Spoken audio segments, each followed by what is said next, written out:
ଧ୍ୟାନ ଓ ପ୍ରାର୍ଥନା। ଅଗଷ୍ଟ 4, 1914।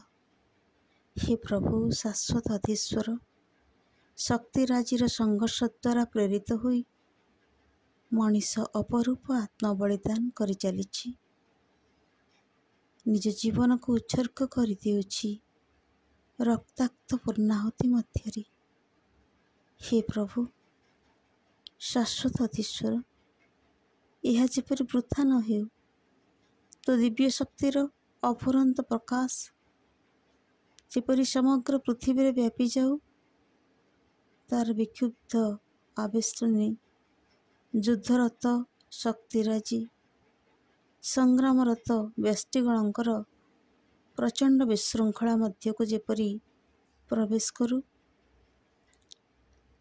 ତୋ ଜ୍ଞାନର ବିଶୁଦ୍ଧ ଆଲୋକ ଆଉ ତୋ ଆଶିଷର ଅଶେଷ ପ୍ରୀତି ସେମାନଙ୍କ ହୃଦୟକୁ ପୂର୍ଣ୍ଣ କରୁ, ଚେତନାକୁ ଆଲୋକିତ କରୁ।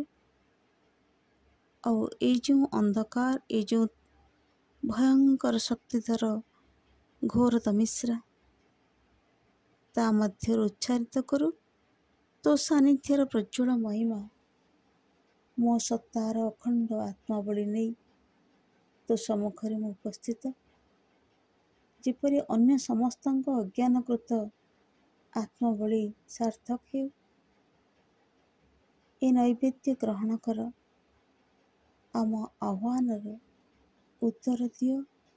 ଆସ।